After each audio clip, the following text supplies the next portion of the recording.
This is The Rust of Happy Dust by Crowley.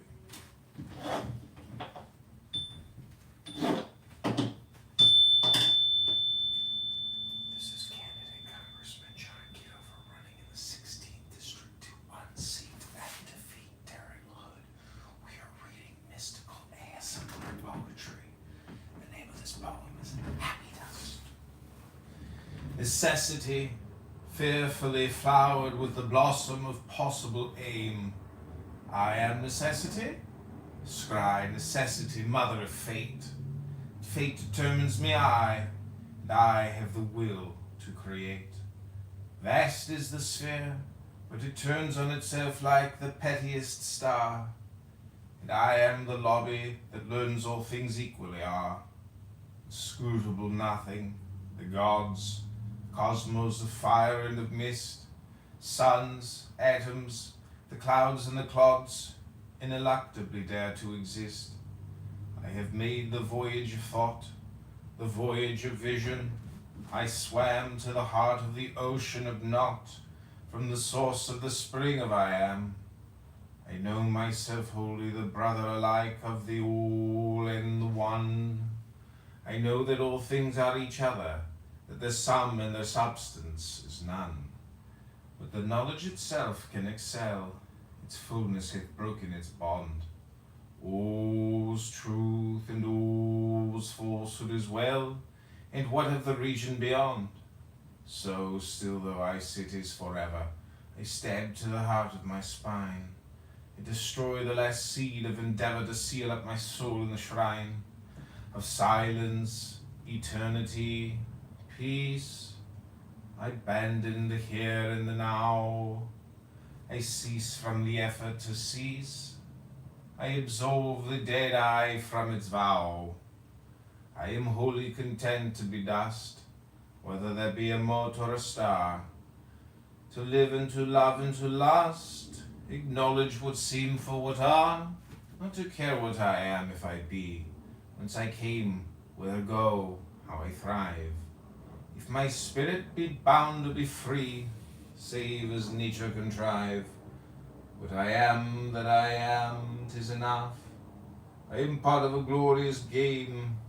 Am I cast for madness of love, in cast to esteem them the same?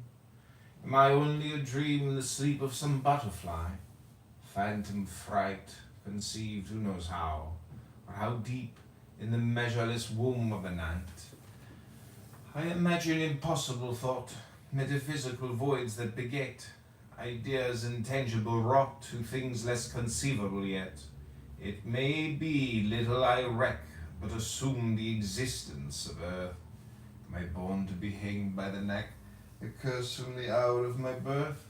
Am I born to abolish man's guilt, his horrible heritage o'er, or a seed in his wantonness spilt by a juster? I care not a straw. I understand, do what thou wilt, and that is the whole of the law. Necessity, fearfully fouled with the necessity, fearfully fouled with the necessity, necessity, I am necessity, scry necessity, mother of fate. Fate determines me, I have the will of itself like.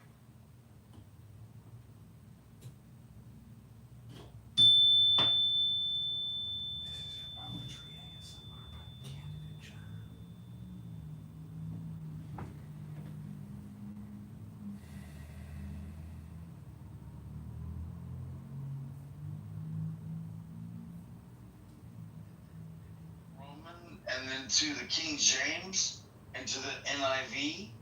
Like, dude, that motherfucking book cost me $450. Hey. Like, Oh.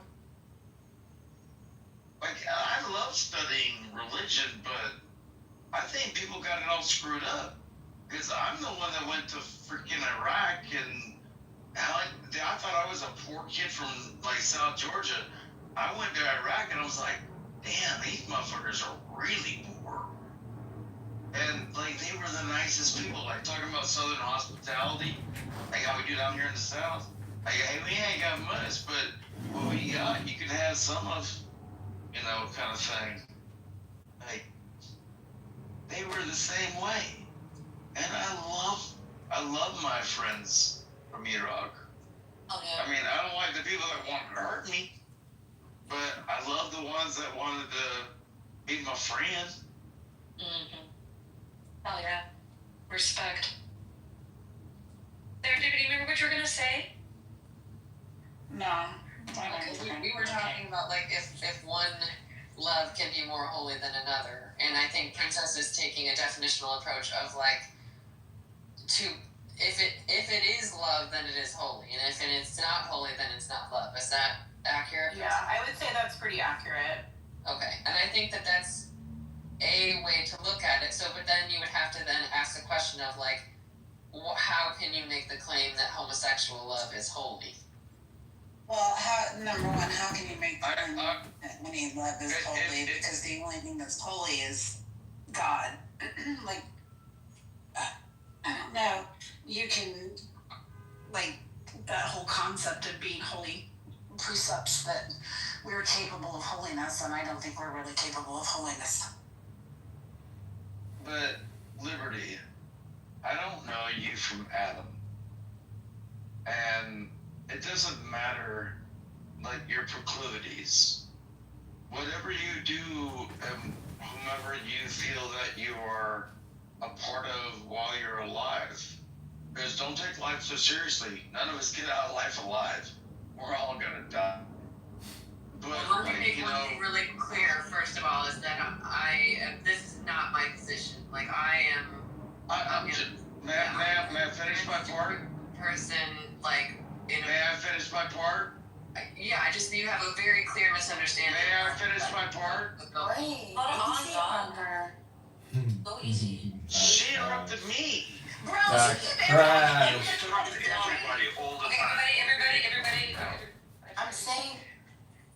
I'm saying, like, sometimes, did he leave? I feel bad now. Yeah, I didn't. I guess I shouldn't have interrupted him because that was hypocritical of me. But it's hard when someone's like going on a diatribe about something they just like he was not understanding that I'm steel manning right now. Like, I do not believe it's wrong. I think it's very easy to argue that being gay is not biblical. I think it's easy to argue that. I don't personally agree with that belief, but I think it's an easy argument to make. And so I'm for the sake of the room, I was just steel manning. I personally have no issues with being homosexual. Yeah, everyone be gay. That's all that I wanted. Yeah, that means happy, right? I want to say it's not right for people to interrupt, but sometimes you can give the exception when they're letting you know that you're on the wrong track, so you don't have to waste your time. Yeah, I don't want to evangelize to me about being gay is okay. Well, I'd like to read a poem called "It's Okay to Be Happy" by Candidate John. It's only a 60-second poem. It's called "How to Be Happy." Do you have 60 seconds for a poem? 60 seconds for a poem? Bye.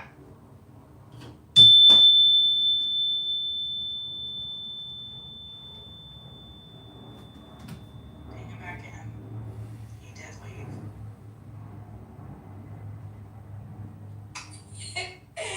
Hey, I have a question. I need help. So, I mean, we all know that, but I've been trying to get, like, I want a new bag for my stuff, for my journaling, like, ecosystem. And I would go on Facebook Marketplace, and I'm trying to find just, like, a canvas bag. Like, I just want, like, a canvas messenger bag. And there is no canvas messenger bag in the freaking 60-mile radius of me that is like a reasonable price, like reasonably priced. I mean, reasonably priced, obviously cheap enough for me to want to get it, right? Used and abused. And so I was just like, let me just take a look on, what the horrible Amazon has to offer me. And it does. It's I mean, I could less. I don't have to go driving around. I don't have to buy something that I don't know. So anyway, I can't pick between two colors. One first, if anyone has a messenger bag, a canvas messenger bag that they're willing to sell me, I'm looking like up to $30. Anywhere 30, 35. I mean, like 35 would probably be most. Let me know. But I have two options so far, okay? And this is the first option, and I'm not sure which color to go with, okay? So this is the first one. Check my PTR, everybody. This is option 1. Everybody look. Ooh.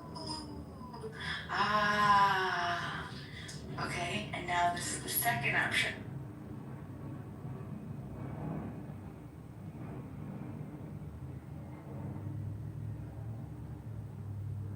Was that a poem?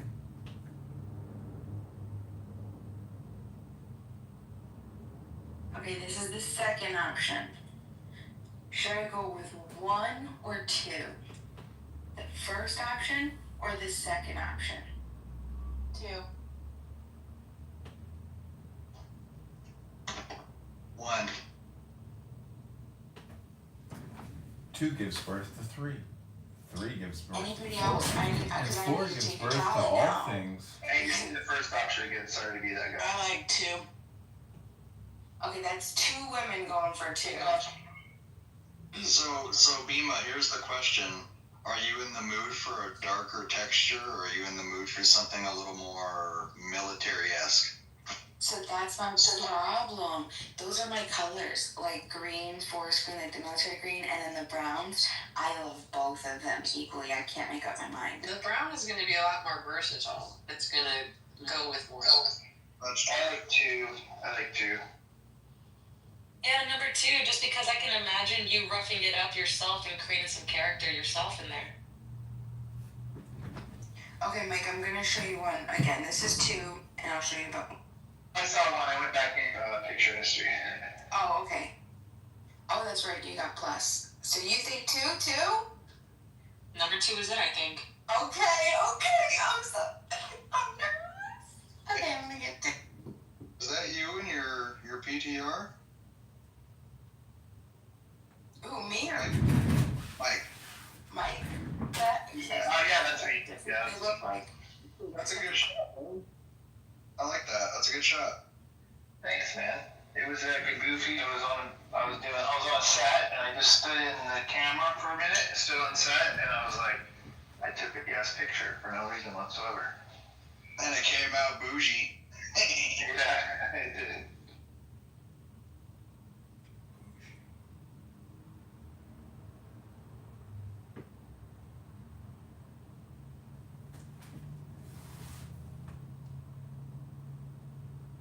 I just wanted to say I was very I was enjoying the conversation about theology. I like having conversations about theology and opinions and life. As far as Doc was going, he can make a good point sometimes, and from what I hear, he likes to get drunk in the mornings. I mean, who doesn't? But I saw how things were going on, and he often does do that. You guys can't. And not to say that, and again, I respect vets too, but that was, there's a difference between being a vet and being obnoxious. Don't use being a vet as a reason to be obnoxious. That's what I'm going to say on that.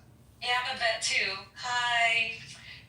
We all know Doc. We've known Doc for years, and we've all worked with Doc on trying to, work with him and kind of not totally push him out because he's choosing a lifestyle. We all have, our issues, and we all have the things. I'm also, like I said, a veteran, so I have a softness towards my brothers and sisters because I get it.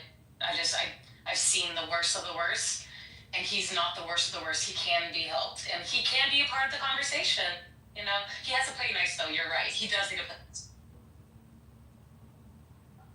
Yeah, I will say that sometimes he frustrates the shit out of me because my husband can get drunk and he likes to debate when he's drunk, and it annoys me sometimes. So I feel like I was having a very short temper. Well, Here's the nice thing about Doc. Doc doesn't hold on to anything. Like, every room you have a good exchange, it's great. Every room you have a bad exchange with him, and he ends up getting moved to the goo or whatever. He didn't care. The next time you see him, he's already moved on. I just didn't agree with the stuff you said about Iraq is all. You know, the Middle East is not necessarily like to represent what Western democracy is about. Yeah, I find that too. Who are actual ICE agents, but there are also people to the point who actually are doing things nefarious like kidnapping people. You can't decipher who is an ICE agent or not because they're not identifying themselves. And that's what I was trying to say. Okay, this is poetry limericks.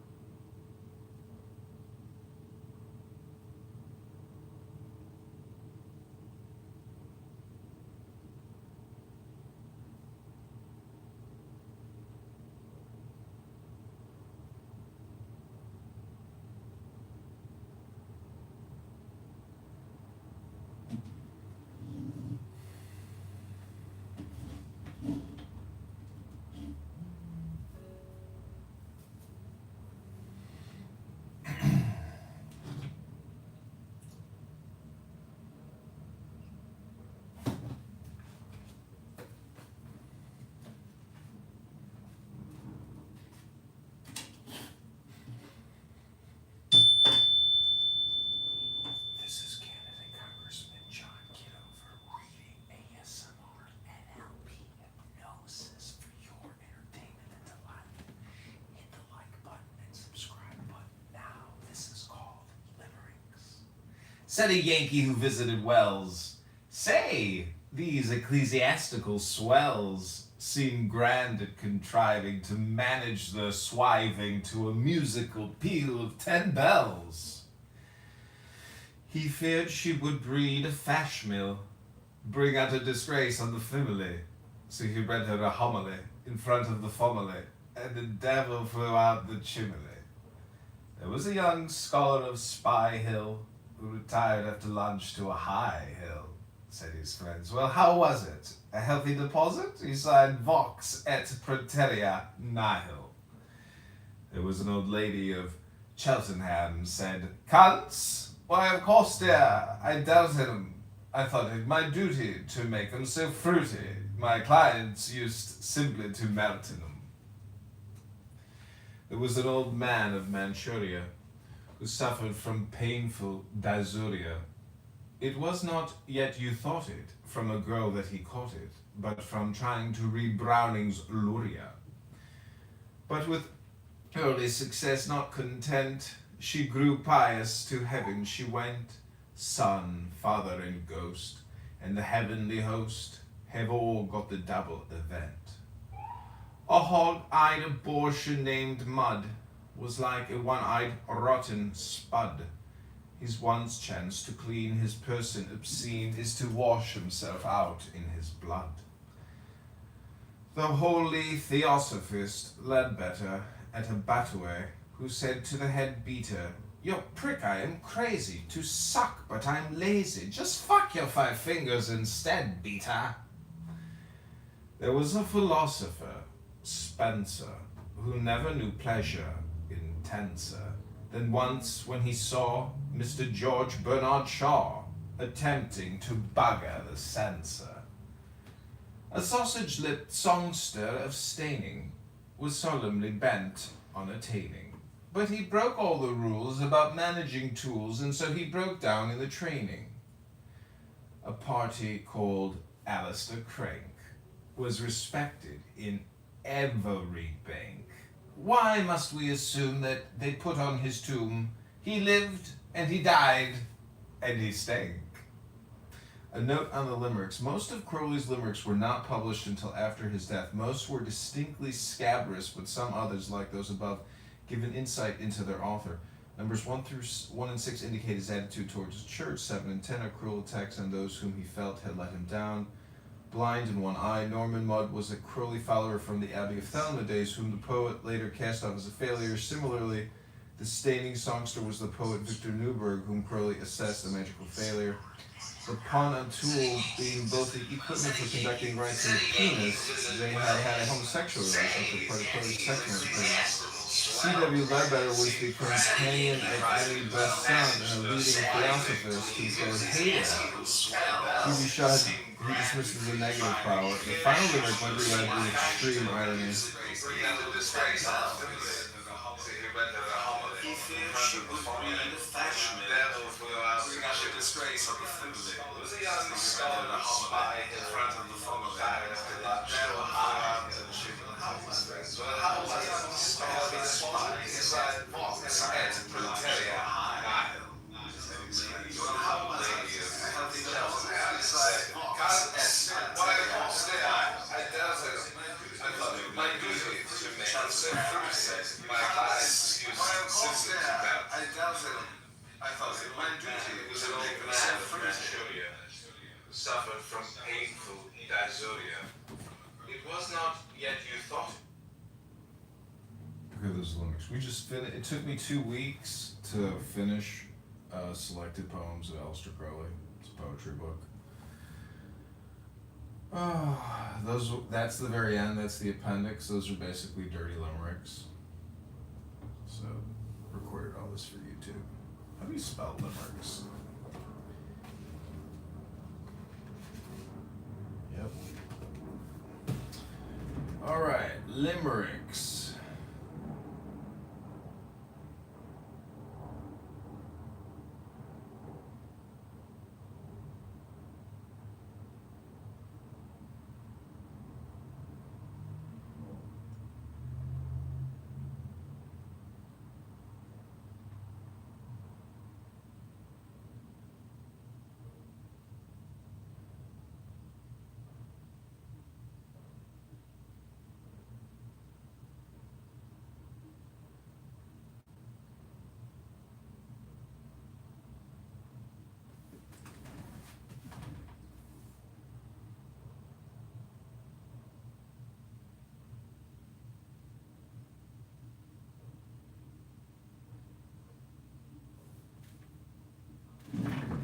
Okay, this has been poetry limericks, so enjoy it.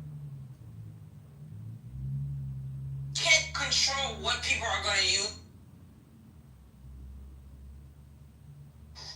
Statistics on child violent crimes, parental responsibility, failures of CPS, prisons for children versus psychiatric help for children, and prevention for parents on how to help.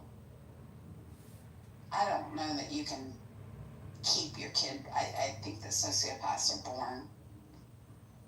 I think.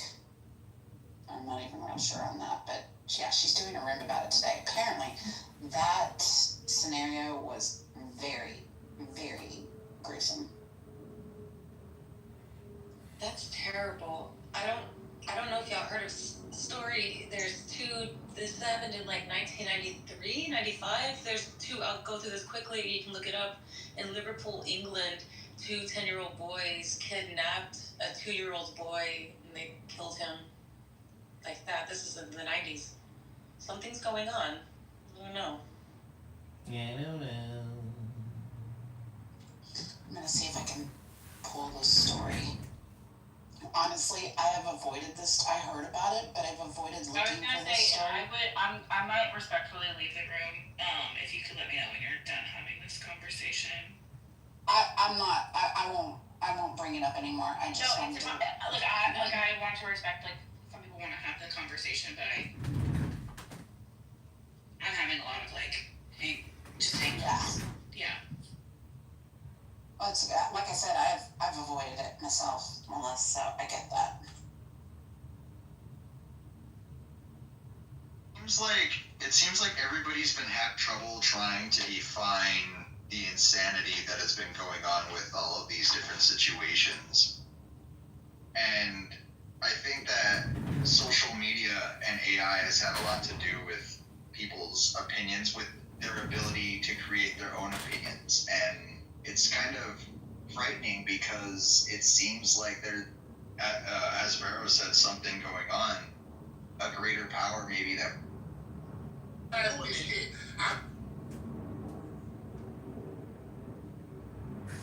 the like button and subscribe button now. This is called Limericks.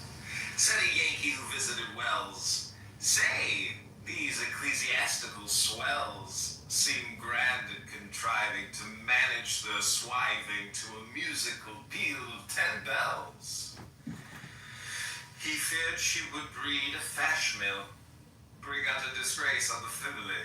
So he read her a homily in front of the family, and the devil flew out the chimney. It was a young scholar of Spy Hill who retired after lunch to a high hill, said his friends. Well, how was it? A healthy deposit? He sighed, Vox et praeterea nihil. There was an old lady of Cheltenham said, Cunts? Why, of course, dear, I doubted 'em. I thought it my duty to make 'em so fruity. My clients used simply to melt in 'em. There was an old man of Manchuria who suffered from painful dysuria. It was not yet you thought it from a girl that he caught it, but from trying to read Browning's Luria. But with early success not content, she grew pious, to heaven she went. Son, father, and ghost, and the heavenly host have all got the double event. A hog-eyed portion named Mud was like a one-eyed rotten spud. His once chance to clean his person obscene is to wash himself out in his blood. The holy theosophist Ledbetter at a battery, who said to the head beater, You prick, I am crazy to suck, but I'm lazy. Just fuck your 5 fingers instead, beater. There was a philosopher, Spencer, who never knew pleasure intenser than once when he saw Mr. George Bernard Shaw attempting to bugger the censor.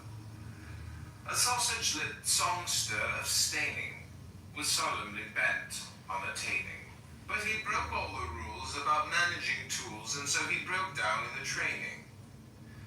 A party called Alistair Crank was respected in every bank. Why must we assume that they put on his tomb, he lived and he died and he stank? A note on the limericks. Most of Crowley's limericks were not published until after his death. Most were distinctly scabrous, but some others, like those above, give an insight into their author. Numbers 1 and 6 indicate his attitude towards church. 7 and 10 are cruel attacks on those whom he felt had let him down. Blind in one eye, Norman Mudd was a Crowley.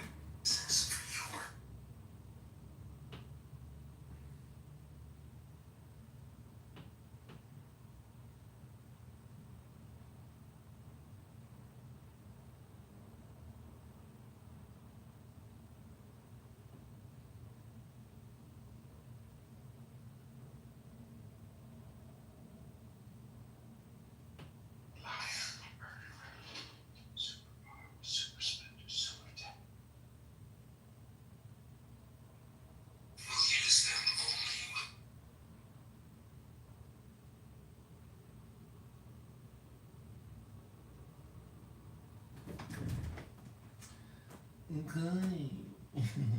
Okay. So we got a lot of drafts that didn't publish.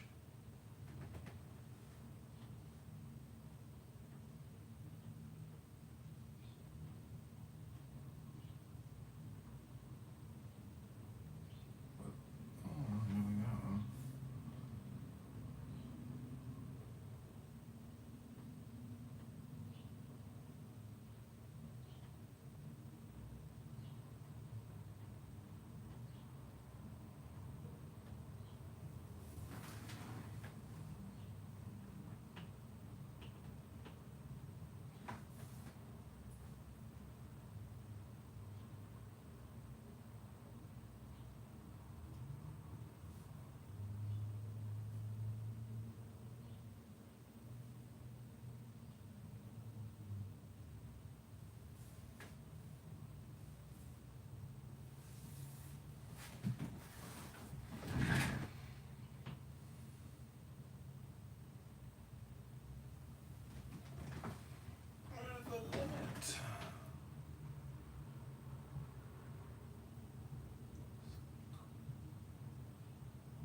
This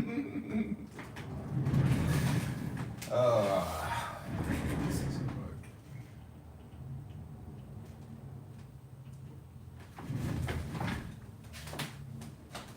We're going to slide. Hope you guys enjoyed this poetry reading. Go to johnforcongress.com. Hope you enjoyed this extra bonus poetry reading. We just finished Crowley's selected poems. Go to johnforcongress.com.